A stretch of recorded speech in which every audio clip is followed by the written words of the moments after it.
Hello दोस्तों, स्वागत है आप सभी का टारगेट फॉर आईक्यू चैनल पे। मेरा नाम है मोहित चौहान और आज हम कवर करेंगे जो करंट अफेयर्स की न्यूज़ हो जाती हैं। आज की तारीख है 5 अगस्त। जो 4 अगस्त से रिलेटेड जो भी इंपॉर्टेंट न्यूज़ हैं आज हम उनको कवर कर लेते हैं। So let's start. ये कुछ मेरे बारे में है, अगर आप मेरे बारे में जानना चाहते हैं तो। आज की सबसे पहली न्यूज़ है साइरस पूनावाला। साइरस पूनावाला यहाँ पे इनको अवार्ड मिला है, लोकमान्य तिलक नेशनल अवार्ड।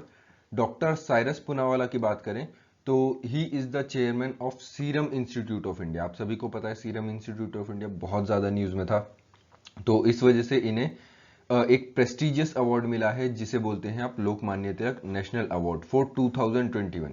ये बात ध्यान रखेंगे कि 2021 का लोकमान्य तिलक नेशनल अवार्ड किसे मिला है? डॉक्टर साइरस पूनावाला को। किस चीज के लिए मिला है? ये मिला है इनको कोविड 19 के टाइम पे इन्होंने जो काम किए हैं, स्पेसिफिकली कोविशील्ड वैक्सीन बनाने के लिए। तो आप ये ध्यान रखेंगे, सीरम इंस्टीट्यूट ऑफ इंडिया ने कौन सी वैक्सीन बनाई है? कोविशील्ड। कोवैक्सीन नहीं बनाई है, कोविशील्ड वैक्सीन बनाई है। ये अवार्ड इन्हें कब मिलेगा? ये अवार्ड मिलेगा अगस्त 13 को। ठीक है, इस अवार्ड में क्या क्या दिया जाता है? 1 लाख रुपीज का ये प्राइस है एंड इसके साथ साथ एक मोमेंटो मिलेगा। देखिए, पैसे पे मत जाइएगा, 1 लाख रुपी इज इनफ अगर आप किसी अवार्ड को देते हैं। और memento, these are the felicitations. ठीक है, तो ये आपके लिए एक गर्व की बात हो जाती है। अब लोकमान्य तिलक नेशनल अवार्ड की बात करें तो इन नॉर्मल सर्कमस्टांसेस ये जो अवार्ड दिया जाता है ये दिया जाता है अगस्त 1 को। ठीक है, हर साल 1983 से हर साल अगस्त 1 को ये अवार्ड दिया जाता है, बट इस बार ये अवार्ड 13 तारीख को दिया जाएगा। क्यों दिया जाएगा अब आपको पता है, क्योंकि कोविड 19 चल रहा है तो उस वजह से इसकी डेट जो है चेंज कर दी गई है। ठीक है, अच्छा एक चीज, ये किस चीज के उपलक्ष्य में दिया जाता है? तो ये दिया जाता है आपके death anniversary of Lokmanya Tilak. ठीक है, तो ये ध्यान रखेंगे कि डेथ एनिवर्सरी पे है, बर्थ एनिवर्सरी पे नहीं है। लोकमान्य तिलक ट्रस्ट के द्वारा ये अवार्ड यहाँ पे दिया जाता है। ठीक है, तो ये हो जाती है चीज अब आपकी जो नेशनल अवार्ड से रिलेट हो जाती है।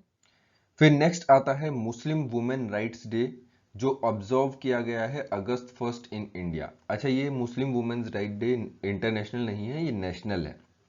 ठीक है, तो इंडिया ने इसको बेसिकली सेलिब्रेट किया है यहाँ पे मुस्लिम वुमेन्स राइट डे को। ठीक है, कब होगा? अगस्त 1 में होगा। 2020 से ये स्टार्ट हुआ है, पहला मुस्लिम वुमेन्स राइट डे यहाँ पे हो जाएगा। किस चीज के उपलक्ष्य में है? जो ट्रिपल तलाक बिल हम लेकर आए थे 2019 में, जो सरकार लेके आई थी, ये कब पास हुआ था? ये हुआ था अगस्त 1 को। ठीक है, अगर आप इससे रिलेटेड केसेस देखें तो शाहबानो बेगम और शायरा बानो, ये दो केसेस हो जाते हैं यहाँ पे, जिनके उपलक्ष्य में ये चीज यहाँ पे बेसिकली सेलिब्रेट किया जाता है, या फिर ये केसेस थे जिन्होंने यहाँ पे मुस्लिम वुमेन्स को जो सोशल इविल्स होते हैं उनकी कड़ियों से छुड़वाया था।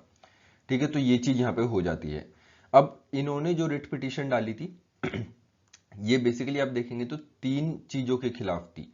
तीन आपकी प्रैक्टिसेस हो जाती हैं जिनके खिलाफ हो जाती है। एक तो तलाक ए बिदत, पोलीगैमी और निकाह हलाला। ठीक है, ये तीन चीजें हो जाती है जिनके खिलाफ ये यहाँ पे इन्होंने रिट पिटीशन डाली थी। क्योंकि देखिए, ये जो आपके तीन प्रैक्टिसेस थे, या फिर आप कह सकते हैं सोशल इविल्स थे। ठीक है, अब ये आपके जो वायलेट कर रहे थे, ये कर रहे थे आर्टिकल 14 को, आर्टिकल 15 को, article 21, article 25 of constitution. In articles के बारे में हम बिल्कुल पढ़ेंगे। अभी रिसेंटली में ही मैं आपको फंडामेंटल राइट्स, फंडामेंटल ड्यूटीज और डीपीएसपी से रिलेटेड वीडियोस दे दूंगा, तो आप उनमें जान पाएंगे कि आर्टिकल 14, 15, 21 और 25 कौन कौन से हैं। ठीक है, अब देखिए यहाँ पे क्वेश्चन आपसे पूछा जा सकता है कि सबसे पहली कंट्री कौन सी थी जिसने यहाँ पे ट्रिपल तलाक को बैन किया था? तो सबसे पहली कंट्री हो जाती है, first country is your Egypt. ठीक है, इजिप्ट आपकी पहली कंट्री थी जिसने ट्रिपल तलाक को बैन किया था। इंडिया पहली कंट्री नहीं है, इंडिया बहुत बाद में इन्होंने बैन किया है। तो इन्होंने बैन किया था 1929 में। ठीक है, इसके अलावा अगर आप देखें तो फिर उसके बाद सूडान हो जाता है, सूडान। ठीक है, पाकिस्तान, मलेशिया, ठीक है, बांग्लादेश, इराक, सीरिया, इस टाइप के सभी देशों ने इस चीज को बैन कर रखा है। फिर उसके बाद यूएई, अगर आप मिडल ईस्ट की तरफ जाएं तो UAE, Morocco, Iran, Cyprus, Qatar, Jordan, Brunei, Algeria, इन सभी ने क्या कर रखा है, आपके ट्रिपल तलाक को बैन कर रखा है। इंडिया में ये अभी यहाँ पे बैन हुआ है। और इससे रिलेटेड एक और चीज है कि आपका world breastfeeding day week जो है सेलिब्रेट हो रहा है 1 से लेके 7 अगस्त तक। क्योंकि देखो 1 अगस्त को आपका क्या है, मुस्लिम वुमेन राइट्स डे है, ठीक है। और 1 से लेके 7 अगस्त तक क्या है, वर्ल्ड ब्रेस्ट फीडिंग वीक, ठीक है। तो मैं आपको आगे दिखा देता हूं। तो ये वर्ल्ड ब्रेस्ट फीडिंग वीक कब आ जाता है, दैट इज 1 से लेके 7 अगस्त तक। इस बार की थीम क्या थी, protect breast feeding a shared responsibility, ठीक है। क्या थी इस बार की theme, protect breast feeding a shared responsibility. तो ये यहाँ पे इसकी थीम हो जाती है। किसके द्वारा ये बेसिकली किया जाता है, ये आप यहाँ पे देख सकते हैं, इफोनी, और इधर आपको मिलेगा global alliance for newborn care. तो इनके द्वारा ये यहाँ पे सेलिब्रेट होता है। अब इसके देखो यहाँ पे बेसिकली इनका मकसद होता है कि ब्रेस्ट फीडिंग के फायदे बताना। ब्रेस्ट फीडिंग के फायदे सिर्फ बच्चे के लिए नहीं, मदर के लिए भी होते हैं। ब्रेस्ट कैंसर हो जाता है, ओवरियन कैंसर हो जाता है, तो इन सब चीजों से भी ये मदर को यहाँ पे बचाता है, ठीक है। तो ये हो जाता है आपका वर्ल्ड ब्रेस्ट फीडिंग वीक, जो होगा 1 से लेके 7 अगस्त तक। फिर नेक्स्ट क्वेश्चन अगर हम आपसे पूछें, which state police has secured first rank under crime and criminal tracking network system. आप वीडियो पॉज करके आंसर दे सकते हैं कमेंट बॉक्स में, क्या होगा। तो चलिए इसका आंसर क्या होगा, इसका आंसर यहां पे हो जाता है that is Haryana police. Haryana police को आप देखेंगे तो बेसिकली एक CCTNS होता है, जिसे आप बोलते हैं crime and criminal tracking network system, ठीक है, CCTNS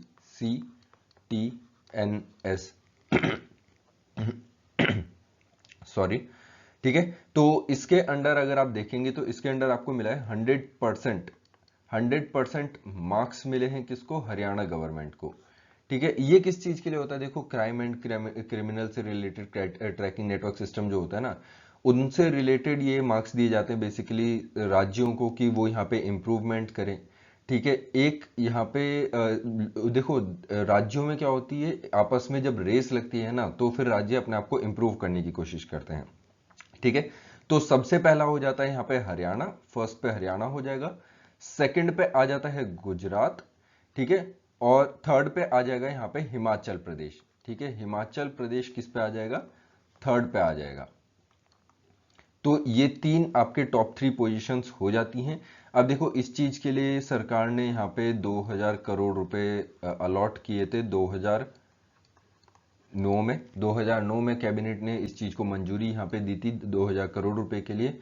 अब ये इंप्लीमेंट किसके द्वारा किया जाता है, ये इंप्लीमेंट किया जाता है आपका NCRB के द्वारा, ठीक है, that is national crime record bureau, जो एक प्रोजेक्ट आ जाता है, दिस इज अंडर NEGP, ठीक है। NEGP क्या है, ये है नेशनल ई गवर्नेंस प्लान, ठीक है। नेशनल ई गवर्नेंस प्लान के अंडर ये आ जाएगा।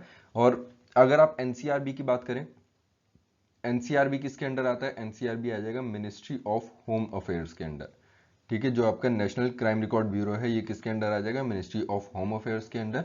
इसके हेडक्वार्टर्स कहां पे हैं, इसके हेडक्वार्टर्स हैं न्यू दिल्ली में, ठीक है। और इस टाइम पे जो आपका NCRB है, NCRB को हेड कौन कर रहे हैं, जो इसके डायरेक्टर हैं वो हैं इस टाइम पे दैट इज रामपाल पवार, ठीक है। ये इनके करंट डायरेक्टर हो जाएंगे, ठीक है। तो ये हो जाता है आपका NCRB के बारे में और CCTNS के बारे में, ठीक है। फर्स्ट ध्यान रखिएगा, फर्स्ट कौन कौन सा राज्य आया है, हरियाणा। नेक्स्ट क्वेश्चन वैसे ही करेंगे, आप 2 मिनट के लिए पॉज करिएगा वीडियो और आप आंसर दे सकते हैं अपने कमेंट बॉक्स में। Who is the author of newly published book Nehru Tibet and China, ठीक है। नेहरू तिब्बत एंड चाइना के यहाँ पे जो न्यूली पब्लिश्ड बुक है, इसको इसके ऑथर कौन है। तो यहाँ पे आंसर क्या हो जाएगा, आंसर है अवतार सिंह भसीन, ठीक है। ये जो आपका सी आंसर है ये यहाँ पे हो जाएंगे अवतार सिंह भसीन। तो इनके द्वारा ये एक डॉक्यूमेंट किया गया था, बुक पब्लिश करी गई थी, जिसमें डिटेल्स दिए गए थे जो आपके फर्स्ट प्राइम मिनिस्टर हो जाते हैं जवाहरलाल नेहरू, उनके टाइम पीरियड के। तो इंडिपेंडेंस से लेके मतलब 1950 1947 से लेके इन्होंने यहाँ पे अकाउंट दिए हैं टिल 1962, मतलब जब फर्स्ट इंडो चाइना वॉर होती है तब तक के इन्होंने अकाउंट दिए हैं और ये बताया कि इंडिया और चाइना के रिलेशन कैसे थे। ठीक है, इन्होंने तिब्बत से रिलेटेड भी बहुत सारे इश्यूज के बारे में बात करी है। ठीक है, तो तिब्बत से रिलेटेड इश्यूज हो जाते हैं। फिर जो आपके 14th दलाई लामा थे जो तिब्बत से बेसिकली निकल के इंडिया में आ गए थे, जिनको निकाल के इंडिया में ले आया गया था। ठीक है, तो ये सब चीजें हो जाती हैं। अच्छा, अगर हम अवतार सिंह वसीन की बात करें तो ये ऐसा नहीं है कोई बहुत अननोन पर्सनैलिटी है, ये बहुत रिनाउंड पर्सनैलिटी है। तो ही served in ministry of external affairs, तो ये एक्सटर्नल अफेयर्स मिनिस्ट्री के साथ जुड़े रहे हैं लगभग 30 साल के लिए। 30 साल तक इन्होंने मतलब मिनिस्ट्री ऑफ एक्सटर्नल अफेयर्स में काम किया है। फिर उसके बाद इन्होंने सिंस 1993 काम किया है in the as the director of historical division. ठीक है, तो हिस्टोरिकल डिवीजन के ये डायरेक्टर रहे हैं। ठीक है, और मिनिस्ट्री ऑफ डिफेंस और नेशनल आर्काइव्स ऑफ इंडिया में भी इन्होंने यहाँ पे काम किया है। ठीक है, तो ये यहाँ पे हो जाती है। इनके द्वारा एक और बुक लिखी गई थी जिसे आप जानते हैं बाय द नेम ऑफ, मतलब बेसिकली साउथ एशियन जो अफेयर्स हो जाते हैं उनके ऊपर, that is India in Sri Lanka. ठीक है, बिटवीन लायन एंड टाइगर्स। तो यहाँ पे आप देखेंगे इंडिया इन श्रीलंका।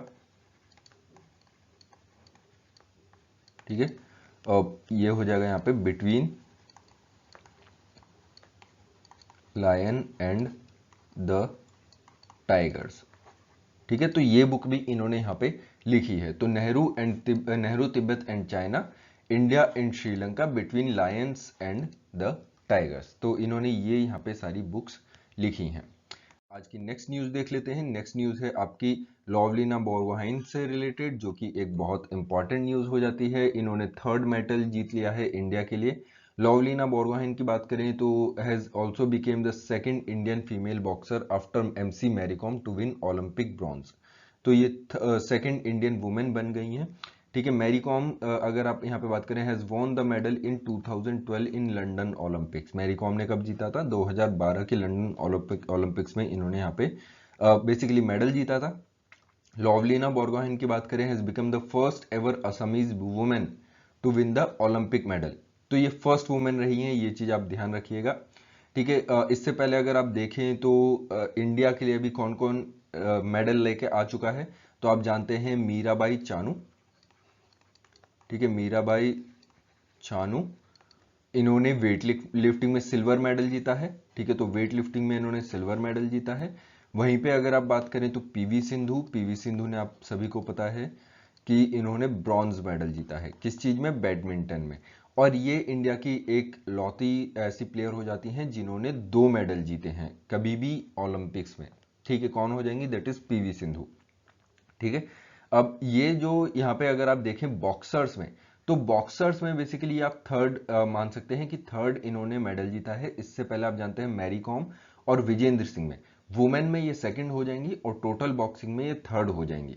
ठीक है, अगर आप विजेंद्र सिंह की बात करें, विजेंद्र सिंह ने, आपको पता है 2008 जो बीजिंग ओलंपिक्स थे, ठीक है, 2008 में बीजिंग ओलंपिक्स में विजेंद्र सिंह ने यहाँ पे मेडल जीता था। ठीक है, तो ये सब चीजें न्यूज हो जाती हैं यहाँ पे लॉवलिना बोरगोहाइन से रिलेटेड न्यूज। ठीक है, नेक्स्ट क्वेश्चन देख लेते हैं। Which states and UTs cabinet government nod to proposal of 66% salary hike for MLA. MLA की हाइक जो सैलरी है उसको बेसिकली बढ़ाने का फैसला किया है, किसने किया है? तो आपको ये बताना है। दिल्ली है, उत्तर प्रदेश है, महाराष्ट्र है या हरियाणा है? तो देखिए इसका आंसर क्या हो जाएगा? इसका आंसर है दिल्ली। अब दिल्ली जो है गवर्नमेंट, यहाँ पे इन्होंने फैसला किया है अपने जितने भी एमएलए हैं उनकी सैलरी को 66% इंक्रीज करने का। तो अभी इनकी सैलरी और अलाउंस टोटल कितना मिलता है? सैलरी एंड अलाउंस मिलता है 55,000, जो कि ये बढ़ा के करना चाहते हैं 90,000 तक। ठीक है, देखिए ऐसा नहीं है कि ये बहुत ज़्यादा अमाउंट है या फिर ये इससे ज़्यादा किसी और स्टेट या फिर किसी और यूटी में मिलता नहीं है। बहुत सारे ऐसे स्टेट और यूटी हैं जिनमें इससे बहुत ज़्यादा अमाउंट मिलता है आपके एमएलए को, यूपी है, हरियाणा है, पंजाब है, इन सभी में इससे ज़्यादा अमाउंट मिलता है। तो काफ़ी लंबे समय से ये डिमांड थी कि दिल्ली के जो एमएलए हैं उनकी भी इंक्रीज करी जानी चाहिए। तो यहाँ पे गवर्नमेंट ने इस चीज़ का फैसला लिया है और ये प्रपोजल भेजा है basically ministry of home affairs को। ठीक है, मिनिस्ट्री ऑफ होम अफेयर्स को ये प्रपोजल भेजा गया है, रिक्वेस्ट भेजी गई है कि इनकी सैलरी भी यहाँ पे बढ़ा दी जाए। ठीक है, अब इस चीज को अगर आप देखें तो यहाँ पे आस पड़ोस के राज्यों में इनसे 1.5 से 2 गुना तक यहाँ पे सैलरी दी जाती है। ठीक है, तो ये चीज हो जाती है आपका दिल्ली गवर्नमेंट से रिलेटेड। तो आज की न्यूज यहाँ पे खत्म होती है। आई होप आपको ये लेक्चर पसंद आया होगा। अगर पसंद आया है तो आप यहाँ पे सब्सक्राइब कर सकते हैं टारगेट फॉर IQ चैनल को, और लाइक कर सकते हैं वीडियो को, और अपने सजेशंस हमें बता सकते हैं इन द कमेंट बॉक्स। चलिए, thank you so much, have a great day, bye bye, take care.